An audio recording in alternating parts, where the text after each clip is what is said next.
Hey guys, I am back with my new video. Sorry काफ़ी delay होने की वजह से। एक्चुअली मैं आउट ऑफ टाउन था, जिसकी वजह से मैं काम नहीं कर पाया, रिकॉर्डिंग नहीं कर पाया। लेकिन अब मैं वापस आ गया हूँ, तो मैं अपने काम पे लग गया हूँ और मेरे पास एक नया टॉपिक भी है इस वक्त आपको बताने के लिए। तो चलिए शुरू करते हैं। तो दोस्तों, आज का हमारा टॉपिक है न्यू एजुकेशन पॉलिसी। तो जैसे कि आप सबको पता है, इस वक्त की जो करंट गवर्नमेंट है, मोदी गवर्नमेंट, उसने एजुकेशन पॉलिसी में कुछ चेंजेस किए। इनफैक्ट कुछ नहीं, काफ़ी सारे चेंजेस किए। इनफैक्ट पूरी पॉलिसी चेंज की है, जो कि एक्चुअली बहुत अच्छा साइन है। मतलब तो न्यू एजुकेशन पॉलिसी है, ये बहुत बड़ा रेवोल्यूशनरी का काम करने वाला है। हमारा जो पहले का जो सिस्टम था, जो अभी तक चले आ रहा था, वो 1978 में चेंजेस किया गया था, जो कि फ्रीडम के बाद 1947 को हम उसी अडॉप्टेशन जो ब्रिटिश ने जो हमें दिया गया था, उसी एजुकेशन सिस्टम को हम अडॉप्ट किए थे और उसको आगे चलते आ रहे थे। और 1978 में कुछ चेंज किए थे, उसको हमने पूरी तरह से निकाल फेंक दिया है। पूरी तरह से हम न्यू सिस्टम लेकर आए हैं, जो कि 34 ईयर्स के बाद पूरे हमने एक एजुकेशन सिस्टम पे ध्यान दिया है, जो कि पूरी तरह से निकल गया है। इसके बहुत सारे अच्छे पॉइंट्स हैं, जो मैं आगे डिटेलिंग में आपको बताऊंगा। तो दोस्तों, चेंजेस क्या हुआ है अब मैं आपको बताता हूँ। पहले का जो सिस्टम था, लाइक प्री फाउंडेशन सिस्टम, जिसमें बच्चा प्राइमरी में जाता है एंड सीनियर केजी तक का स्टडी करता है। उसके बाद जब वो 5 साल या 6 साल का होता है, तो उसका 10 ईयर का जो टाइम रहता है, वो 10 साल का टाइम रहता है। फिर 10 साल के बाद फिर जो 2 इयर्स रहता है, वो 11th-12th का रहता है। तो होता है 10+2 सिस्टम। और अभी का जो सिस्टम है 5+3+3+4। अब आप सोचते होगे या सोच रहे होगे कि 10+2 एंड 5+3+3+4 का कॉन्सेप्ट क्या है, दोनों में डिफरेंस क्या है। तो फंडा सिंपल है दोस्तों। पहला क्या होता था, pre primary, senior KG and secondary KG. वो होने के बाद फिर जो फर्स्ट स्टैंडर्ड से लेकर जो 10th स्टैंडर्ड तक का जो स्टडी होता था, वो 10 के इसमें आता था। एंड 10 के बाद जो 11th-12th होता था, वो 2, मतलब 10+2, वहां से सिस्टम चालू होता था फर्स्ट स्टैंडर्ड के बाद से। 5+3+3+4 के इसमें चेंजेस क्या है। स्टार्टिंग का जो प्री एजुकेशन से जो सेकंड स्टैंडर्ड तक है, वो 5 इयर्स की ड्यूरेशन में आएगा, जो कि फर्स्ट स्टेज है। और इसमें जो बुक्स, बैग्स एंड ऑल ज़्यादा नहीं रहेगी, ज़्यादा करके एक्टिविटी स्टडीज़ पे ध्यान देगी। जो सेकंड स्टेज स्टार्ट होता है, वो 3rd स्टैंडर्ड से लेकर 5th स्टैंडर्ड तक का होता है। और फिर 3rd स्टेज स्टार्ट होता है 6th standard to 8th standard, जिसमें 6th स्टैंडर्ड से उसको कोडिंग सिखाया जाएगा, इंटर्नशिप दिया जाएगा और बहुत सारे बेसिक नॉलेज दिया जाएगा और प्रैक्टिकल नॉलेज दिया जाएगा। फिर जो लास्ट स्टेज जो आता है 4th, जिसमें 4 साल है, वो 9th, 10th, 11th, 12th है।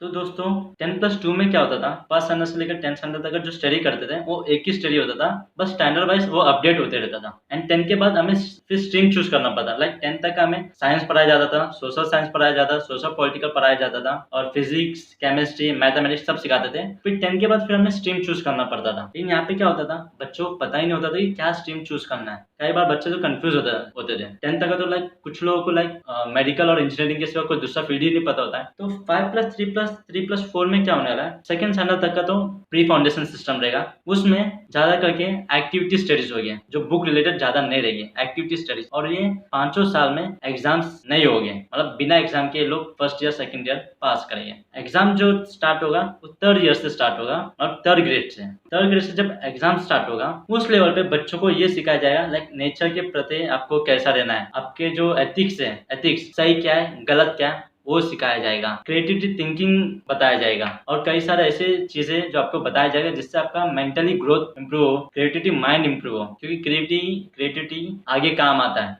3rd ग्रेड से जो स्टार्ट होगा, वो arts, music, ethics, self identity, relationship with nature, ऐसे सब चीजें रहेगा उसमें। और उसके बाद का जो 6th ग्रेड से जो चालू होगा, उसमें साल में 10 दिन ऐसा रहेगा जो बैकलैश पीरियड रहेगा। मतलब बैकलैश पीरियड यानी कि उस 10 दिन में बैग नहीं रहेगा, बुक्स नहीं रहेगी। बच्चों को जो है प्रैक्टिकल नॉलेज, जो स्किल वर्क है, जैसे कि कारपेंट्री हो गया, इलेक्ट्रिशियन हो गया, या फिर कोई आर्टिस्ट है, उससे जाके कुछ सीखना होगा, या जो पॉट मेकर है उसके पास जाके कुछ सीखना होगा। 10 दिन में जो है उनसे जाके ये सीखेंगे। मतलब जो यहाँ पे जो टीचर रहेगा ना, वो कारपेंटर, वो सब टीचर्स रहेंगे जो बच्चों को सिखाएंगे। अब कुछ लोगों के माइंड में ये आएगा कि कारपेंटरी, गार्डनर, इलेक्ट्रिशियन, इन सबको एज अ टीचर 10 दिन के लिए देना, या बच्चों को ये सब चीजों की नॉलेज देने का रीजन क्या है। देखिए, आफ्टर 12th के बाद है, ऐसा जरूरी नहीं कि हर कोई इंजीनियर बनता है, हर कोई डॉक्टर बनता है, हर कोई अकाउंटेंट ही बनता है, बाकी फील्ड भी है। जैसे कि अगर आप फॉरेन कंपनी देखोगे, जैसे कि जर्मनी में, वहाँ पे जो है कारपेंटर, इलेक्ट्रिशियन, इनको इज्जत दिया जाता है। और जबकि इंडिया में क्या मेंटेलिटी है, अगर देखो लाइक कुछ पेरेंट्स होते हैं, वो ऐसा एग्जाम्पल देते देते हैं बच्चों, अगर तुम ठीक से नहीं पढ़ोगे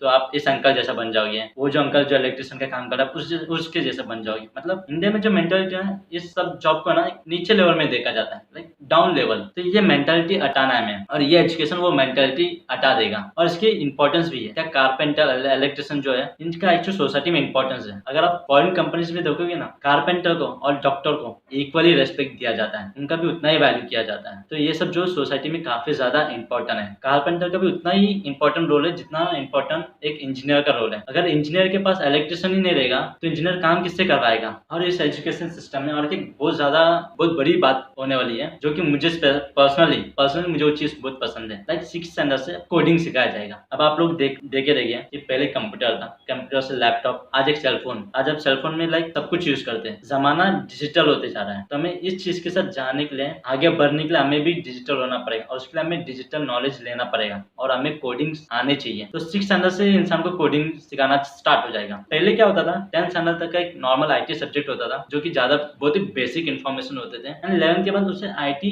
सब्जेक्ट अलग से लेना पड़ता था। फिर 13 में जाके फिर वो बीएससी आईटी कुछ ऐसा कुछ सब्जेक्ट लेता था। लेकिन यहाँ पे क्या होगा, बच्चे को 6th से ही कोडिंग सिखाया जाएगा। अब 6th में, और आपको पता है 6th स्टैंडर्ड की जो एज होती है ना, उस टाइम पे बच्चों को इलेक्ट्रिशियन, जो टीवीज है, जो मशीनरी जो चीजें ना, उसमें इंटरेस्ट ज्यादा पैदा होता है। और इस टाइम पे अगर आप उसको कोडिंग सिखाओगे तो बहुत जल्दी ग्रास्पिंग करेगा वो। तो ये बहुत अच्छी चीज हुई है 6th स्टैंडर्ड से, एक तो कोडिंग होगी। एंड सेकंड जो बहुत बड़ी चीज होने वाली है इसमें, इंटर्नशिप। तो 6th स्टैंडर्ड का और 7th स्टैंडर्ड का जो बच्चा है वो अपने सब्जेक्ट से रिलेटेड इंटर्नशिप में जाएगा, मतलब कि प्रैक्टिकल नॉलेज लेगा। पहले क्या होता है, 10th तक का 13 सब्जेक्ट से होते थे। अब ज्यादा करके आप स्कूल्स में देखोगे प्रैक्टिकल नॉलेज जो अपने इंडिया में बहुत रेयर है, बहुत कम ऐसे स्कूल्स मिलेगी जो आपको ये नॉलेज मिलता है। लाइक कोई बड़े स्कूल है, जैसे कॉन्वेंट स्कूल हो गया, जो बड़े लेवल के जो स्कूल है, जहाँ पे बड़े घर के बच्चे जाते हैं, वहाँ ही ज्यादा करके प्रैक्टिकल चीजें होती है। ज्यादा करके जो मिडिल क्लास के बच्चे होते हैं या जो गवर्नमेंट स्कूल के बच्चे होते हैं, उन्हें ज्यादा प्रैक्टिकल नॉलेज नहीं मिला जाता है। लेकिन इस चीज से क्या होगा, इंटर्नशिप की वजह से प्रैक्टिकल नॉलेज मिलेगा। और आपको पता है थियरी से ज्यादा प्रैक्टिकल नॉलेज ज्यादा इंपॉर्टेंट होता है। जो इंसान थियरी किया रहता है वो ज्यादा उसके याद नहीं रहता है, बट जो इंसान उसी चीज को प्रैक्टिकली जो अप्लाई किया रहता है वो ज्यादा उसके लाइफ में भी काम आता है, उसको याद भी रहता है, और उस चीज को लाइफ में आगे जाके अप्लाई भी करता है वो। एंड एक और एक बहुत बड़ी चीज है जो चेंजेस होने वाला है, वो है 9th 10th में क्या है, पहले क्या होता है 10th के बाद हमें स्ट्रीम चूज करना पड़ता था, आर्ट्स, कॉमर्स एंड साइंस। अब क्या होगा, 9th स्टैंडर्ड में ही arts, commerce and science stream का इंट्रोडक्शन दिया जाएगा, जिससे बच्चों को 10th के बाद स्ट्रीम चूज करने के लिए इजी हो। एंड 11th और 12th में पहला क्या होता था, जैसे कि अभी समझो किसी ने कॉमर्स लिया लेकिन उसे अकाउंट्स में इंटरेस्ट नहीं है, या मैं बोलूँ या एसपी में इंटरेस्ट नहीं है, तो वो अपना कोई सब्जेक्ट स्किप कर सकता है। अगर समझो उसको फिजिक्स में इंटरेस्ट है तो फिजिक्स के सब्जेक्ट भी वो पढ़ सकता है। और समझो अगर कोई साइंस लिया जिसने, और वो इंजीनियरिंग बनना है उसे, लेकिन उससे केमिस्ट्री एंड बायो में इंटरेस्ट नहीं है, बिकॉज केमिस्ट्री एंड बायो जो तो मेडिकल लाइन में जाता है, तो वो अपना फिजिक्स सब्जेक्ट को रख कर बायो का सब्जेक्ट को स्किप करके वो पॉलिटिकल साइंस या कोई सब्जेक्ट को ले सकता है। अब इससे क्या होगा,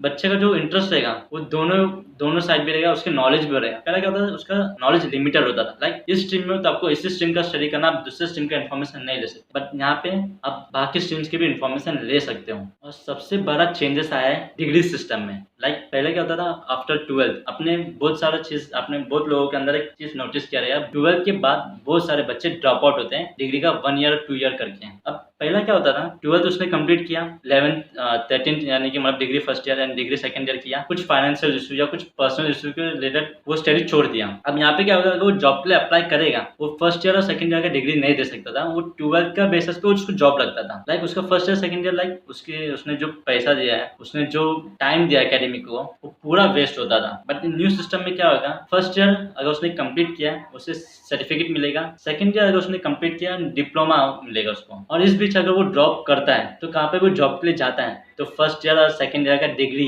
के बेसिस पे जॉब करेगा। तो पहले जो होता था वो 1 साल 2 इयर्स लाइक टोटली वेस्ट की गिनती में होता था, जो कि इस सिस्टम के अंडर वेस्ट नहीं होगा। एंड अगर सपोज उसने 3rd ईयर भी कंप्लीट किया तो उसको ग्रेजुएशन की गिनती में आएगा, बैचलर ऑफ डिग्री। और अगर उसने कोई अभी कुछ स्टडीज है जो 4 इयर्स का होता है, तो उसने अगर 4 इयर्स की है, जैसे इंजीनियरिंग 4 साल का होता है, उसमें 4th ईयर में उसको मिलेगा रिसर्च एंड डिग्री सर्टिफिकेट मिलेगा। अब जो 3 साल का जो डिग्री होता है उससे 3 साल का ठीक है ग्रेजुएशन मिलेगा, और जिसका 4 साल का होता है उसको रिसर्च एंड डिग्री के इसमें आएगा। अब इसके बाद जो आता है मास्टर्स, जिसने 4 इयर्स का स्टडी किया है उसे मास्टर का 1 ईयर देना पड़ेगा, और जिसने 3 ईयर का जो डिग्री दिया है उसको 2 साल का मास्टर देना पड़ेगा। तो यहाँ पे उसका जो टाइम जो लिमिटेड है, जो टाइम पीरियड है, दोनों का बैलेंस हो जाएगा। और इसके बाद आता था एमपिल। एमपिल क्या होता था? मास्टर्स एंड पीएचडी के बीच का डिग्री होता था, जो कि मेरे ख्याल से वो यूजलेस था, लाइक कुछ मीनिंग नहीं बनता था वो। अच्छा हुआ वो निकल गया, एंड इसके बाद एमए मास्टर्स करने के बाद वो डायरेक्ट पीएचडी कर सकता है। तो पीएचडी के बाद जैसे कि उसकी जर्नी जो है